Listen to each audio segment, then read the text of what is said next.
Bonjour à toutes et à tous, mon nom est François Parlant et aujourd'hui je corrige avec vous le cas animation de la résidence. C'est parti. La première chose que nous avons à faire, c'est de nous rendre dans la feuille résident et ici de faire une nouvelle colonne prénom, nom, car nous allons en avoir besoin tout à l'heure. Alors j'étire un petit peu. Une première solution pour avoir le prénom espace le nom, c'est peut-être tout simplement de taper le prénom et le nom de la première personne, d'appuyer sur Entrée et de commencer à taper la suite. Ici, Olivier Bellepalme. Ok. On voit que pour l'instant, Excel ne réagit pas et n'arrive pas à finir ce que l'on voudrait. On peut aller dans Données, faire remplissage instantané et on voit qu'instantanément, tout s'est rempli automatiquement. Ça, c'est la première version sans faire de formule. La deuxième solution, avec des formules, ça va être tout simplement de faire égal, de prendre le prénom, de mettre un « et » pour commencer une concaténation, c'est-à-dire la mise bout à bout des éléments. Je vais mettre un espace entre guillemets, je fais un « et » maintenant je clique sur le nom. Maintenant j'ai une autre colonne, vous pouvez choisir celle qui vous plaît. Personnellement, j'ai tendance à préférer la version avec formule, parce que si on rajoutait, je sais pas, une centaine de noms en dessous des noms précédents, ici, la formule se calculerait ici, alors qu'il faudrait refaire un remplissage instantané pour que ça se remplisse de ce côté-là. Voilà pour la première partie. La troisième solution consistait tout simplement à utiliser une des formules de concaténation. Vous voyez que concaténer est devenu maintenant un petit peu obsolète. Vous pouviez utiliser concat à la place. On clique et on doit mettre bout à bout les éléments à mettre ensemble. Je vais donc prendre Thierry, point virgule, ensuite je mets un espace entre guillemets, point virgule, et je clique sur le nom. J'appuie sur Entrée et j'ai la troisième version des éléments concaténés. Une petite chose à rajouter, c'est que dans la suite des éléments, nous allons avoir besoin ici de faire référence à toutes ces colonnes-là. Il faudrait donc déplacer cette colonne, donc je l'ai sélectionnée en entier, j'ai cliqué sur la bordure verte et je l'amène petit à petit au début de mon tableau pour pouvoir faire les recherches V suivantes. Passons maintenant à la feuille des participations. La première chose que l'on nous demande, c'est quel jour se produit l'animation. Nous allons donc utiliser la formule jour-somme, c'est-à-dire je tape jour-somme, je clique sur la date. Je me rappelle que en français, il faut rajouter quelque chose pour commencer à compter les jours de la semaine. À lundi, il vaut mieux choisir .2. Je ferme ma parenthèse et j'ai ainsi le jour de la semaine. Afin de pouvoir faire une recherche V, j'ai besoin d'utiliser un petit tableau pour faire la concordance avec les jours des activités. Je vais faire copier, je vais me mettre un petit peu plus bas et je vais faire un petit collage transposé de manière à avoir ici le jour, ici l'activité. Mais attention, il y a quelque chose qui ne va pas. J'ai besoin d'une colonne avant ça qui me dise le numéro du jour et on s'est mis d'accord tout à l'heure pour dire que on comptait avec lundi qui était égal à 1. J'appuie sur CTRL pour que ça se transforme et maintenant je peux mettre tout ceci sous forme de tableau de manière à ne pas avoir à utiliser de $ dans ma recherche V et je dispose d'un petit tableau de correspondance. Pour obtenir l'activité, il ne nous reste plus qu'à faire une recherche V. Égale recherche V, je clique sur le jour de la semaine, je mets mon point virgule, je vais dans les activités, je commence au numéro du jour puisque c'est bien ce que nous avons comme élément de départ, je sélectionne tout mon tableau en allant vers la droite, la colonne qui m'intéresse c'est la troisième colonne, celle qui contient les activités, et je veux une correspondance exacte de manière à ce que à chaque jour j'ai bien l'activité qui lui corresponde. On a donc mardi, c'est bien jour numéro 2, loisirs créatifs, eh bien écoutez, je crois qu'on est bon. On nous demandait ensuite de faire venir la date de naissance et le sexe de chaque participant ici. À nouveau, recherche V. Par contre, ce que je vais prendre, c'est la colonne nom-prénom comme élément de départ. Je vais me rendre dans le tableau résident. On a dit qu'on partait de la colonne nom-prénom, prénom-nom, et qu'on allait vers la droite. Écoutez, je vais prendre tout le tableau, ça ne me dérange pas. Quelle est la colonne qui nous intéresse? La date de naissance se trouve dans la 1, 2, 3, 4, 5, 6e colonne dans ma configuration. Je tape 6. Point virgule, là encore, on va faire faux. On ferme la parenthèse et on obtient ici des dates de naissance. Par contre, attention, j'ai l'impression que les numérotations sont un peu étranges. Est-ce que d'après vous, en mettant le format de date courte, on aurait quelque chose de mieux? 1947 pour Thierry Morales, je pense que c'est pas mal. Ça correspond assez à la date de naissance que nous avions ici. Enfin, pour la dernière question, je ne vais pas étirer cette formule car vous allez voir, ça se décale, c'est-à-dire qu'au lieu de chercher à partir de cette colonne-là, maintenant ça cherche les éléments date, ce qui n'est pas du tout ce que je voulais. Je vais faire autre chose, je vais tout simplement copier la partie de la formule, je vais faire échappe, je vais me mettre à côté et je vais coller la formule, je vais appuyer sur Entrée. Et qu'est-ce qu'il me reste à changer ici? Au lieu d'avoir la colonne avec la date de naissance, ce que je voudrais, c'est, il me semble, le sexe qui se trouve dans la colonne, je ne sais plus, je croyais que c'était 7, je pense que c'est peut-être la 5. Et voilà. Maintenant, nous voudrions l'âge de la personne au moment de l'activité. Alors, il y a deux solutions. On va essayer de faire la première, égale tout simplement la date de l'activité moins la date de naissance. Vous allez voir que ça nous donne un nombre de jours. Si j'ai envie, je peux mettre tout cela entre parenthèses et le diviser par combien? Alors, première solution qui n'est pas la bonne, 365. Ici, on s'aperçoit que le 3 janvier, alors qu'il a son anniversaire le lendemain, notre formule donne déjà 70 ans passés à Thierry Morales, ça n'est pas bon.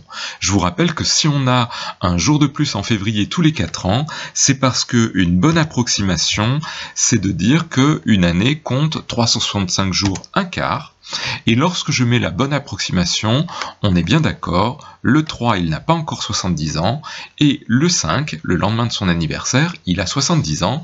Cette approximation me convient bien, et je préfère cela plutôt qu'à des bricolages, de rajouter un certain nombre de jours en essayant de compter les années bissextiles, bref, ça n'est pas possible.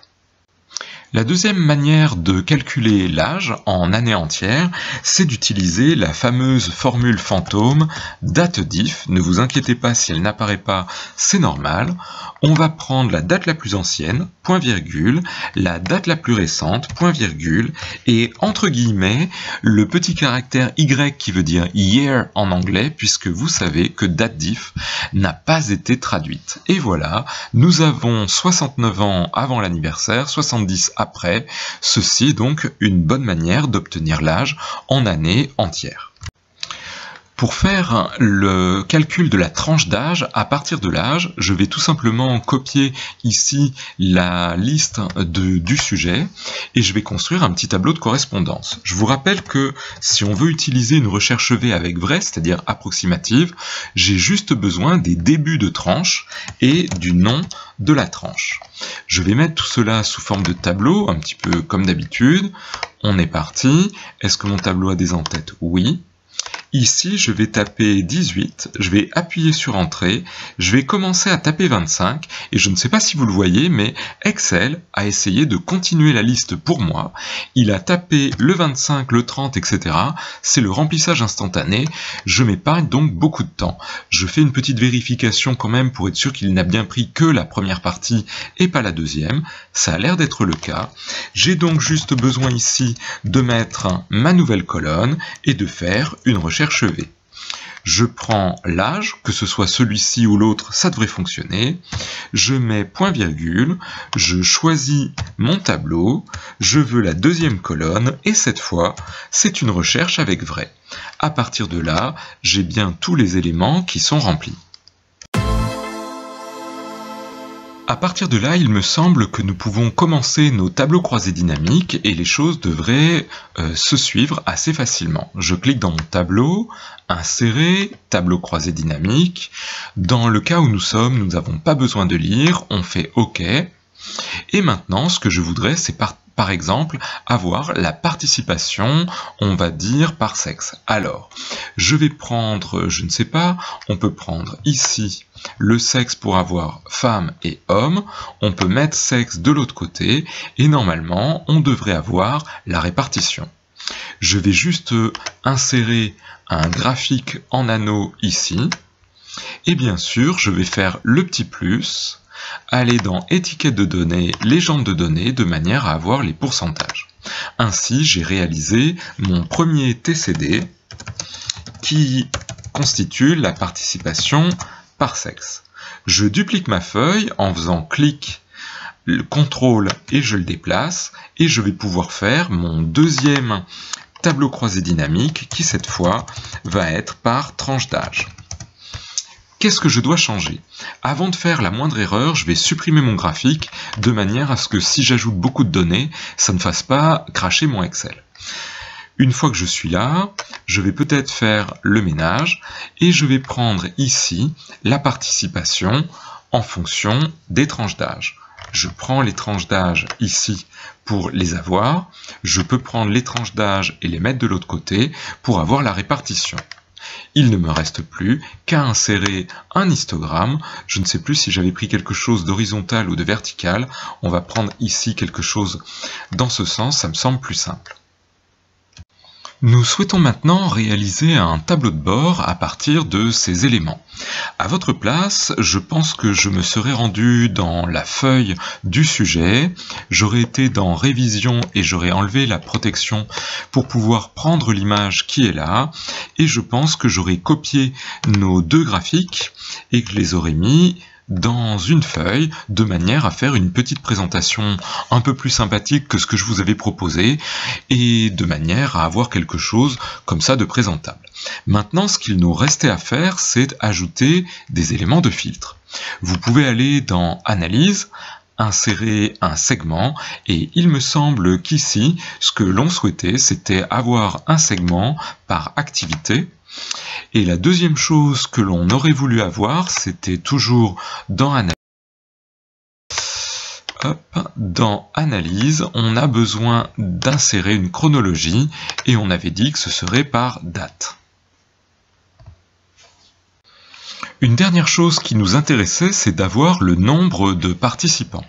Alors, pour ce faire, pour le faire venir ici, je vais juste bouger un petit peu l'image, me mettre dans une cellule, je vais faire égal, et je vais aller cliquer dans le total d'un des tableaux. Ici, vous voyez, on a de toute façon, quel que soit le côté, le même nombre.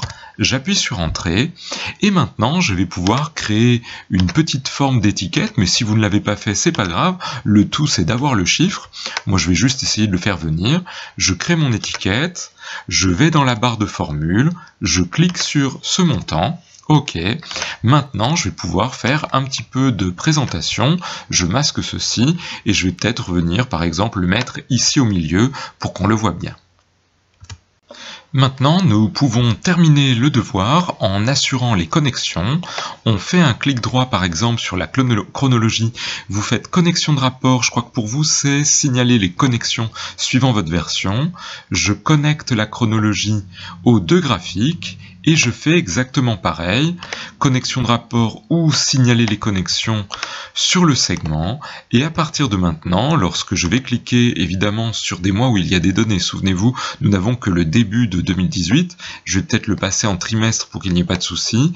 Lorsque je clique ici, j'ai bien tous les éléments qui changent, à la fois les pourcentages, à la fois la participation et mon graphique ici. Si je prends par exemple sur une période assez longue, lorsque je vais cliquer sur les différentes animations, je vais avoir mes chiffres qui changent également. Voilà, avec les minutes qui vous restaient, vous pouviez éventuellement tenter de faire quelque chose d'un petit peu présentable, où lorsque l'on clique, les choses bougent correctement, où on peut choisir plusieurs mois, plusieurs périodes, et ainsi avoir notre évolution et notre rapport quasiment prêt à être envoyé. Juste un instant, je tenais à remercier Unsplash où je trouve pas mal de mes images et celle qui a servi de couverture à ce devoir vient de Rondak Native, Florida Folk Artist. Je voudrais remercier et rendre un hommage à toutes les personnes qui mettent de très belles photos sur ce site.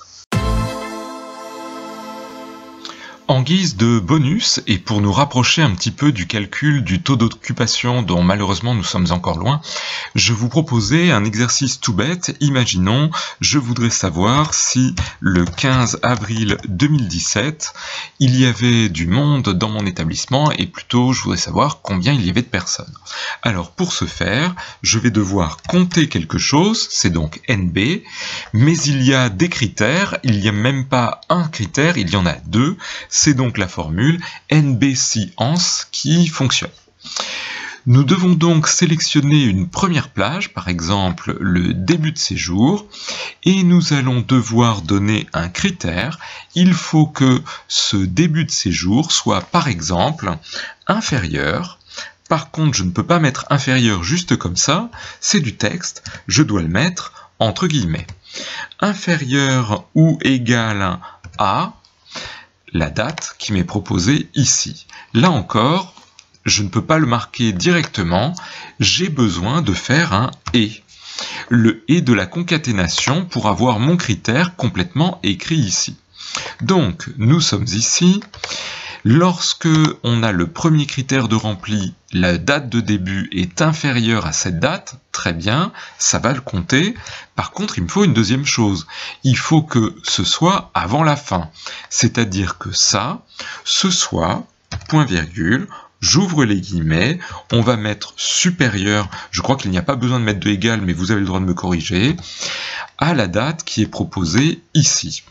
J'appuie sur Entrée, et j'ai donc par exemple pour cette date le 59. Il existait une deuxième méthode pour calculer la présence. C'est tout simplement en faisant ici un si avec deux conditions grâce à la fonction et. Alors, je crée une colonne présence et ici je fais ma formule. Égale si. Je commence le « et » pour mettre la première condition, et la première condition c'est est-ce que cette date-là est bien supérieure ou égale à la date de début de séjour. Attention, il faudra qu'on pense à mettre des dollars ici, sinon ça se décalera à chaque fois que la formule va descendre. La deuxième condition, c'est est-ce que cette date est inférieure à la date de fin de séjour. Je ferme le « et », je mets un point virgule, lorsque les deux conditions sont remplies, je mets 1, dans les autres cas, je mets 0. Et comme je vous l'ai dit, on va mettre ici des dollars, moi je clique tout simplement sur F4, une autre solution aurait été de donner un nom à cette cellule et de s'en servir dans notre formule. J'applique. Comme d'habitude, Excel se trompe de format, on est rodé maintenant, je le mets en standard. On voit qu'ici, la date au 3, par exemple, on va avoir un certain nombre d'éléments, les gens qui sont arrivés avant le 3, et on a ici la possibilité de faire le calcul, égale somme, je fais l'addition de tous les 1 pour savoir combien de personnes étaient présentes ce jour-là. Pour les gens qui ont eu la chance de travailler les macros, il y avait la possibilité d'avoir ici une sorte de petit compteur avec un petit plus pour passer au lendemain, un petit moins pour passer en dessous. Je sais qu'en deuxième année, je n'ai pas eu le temps de le voir avec tous les groupes, mais voici comment on s'y serait pris. Ici, j'aurais été dans l'onglet développeur et j'aurais commencé à enregistrer une macro que j'aurais appelée par exemple plus. À partir du moment où je clique, ça commence à enregistrer. Je fais un clic en bas pour être sûr qu'il n'ajoutera que sur la feuille résident quelque chose en plus. Et je viens cliquer ici et j'arrête tout simplement la macro. Moi, je vais utiliser le bouton stop en bas. Une fois que c'est fait, vous pouvez aller dans l'onglet développeur, dans macro et modifier la macro plus. Ici, qu'est-ce que je vais faire? Je voudrais qu'ici, la macro ajoute plus 1 à cet élément-là. C'est-à-dire, je voudrais avoir la valeur de la cellule E2 qui soit égale à la valeur de E2 plus 1. C'est relativement simple à comprendre. Je vais copier ceci. Je vais me mettre en dessous et le coller. Alors je vais enlever les trucs verts parce qu'on n'en a pas besoin. Je vais appeler cette deuxième macro moins. Et au lieu de faire un plus, je vais faire un moins. On va tester tout de suite si cela fonctionne. Ici, je vais donc pouvoir insérer deux petites formes. À l'occasion, quand vous aurez le temps, vous mettrez des plus et des moins. Ça, c'est à votre convenance. OK. Celle-ci, ce bouton, je vais lui affecter la macro plus. OK. Celui-là, je vais lui affecter la macro moins. Une fois que j'ai fait ça, on teste notre travail. Est-ce que ça passe au lendemain? Est-ce que ça revient la veille? J'ai l'impression que cela fonctionne. N'oubliez pas que vous devez enregistrer ce fichier avec des macros. C'est donc le deuxième choix de fichier dans la liste. Et bien voilà, nous arrivons au terme de notre parcours. J'espère que durant cette année, vous avez réussi à apprendre pas mal de choses sur Excel, qu'avec un petit peu de chance, vous y auriez même pris du plaisir. Je vous invite à continuer à vous former, à former vos collaborateurs et vos collaboratrices, et au plaisir de vous recroiser. Bonne continuation, au revoir.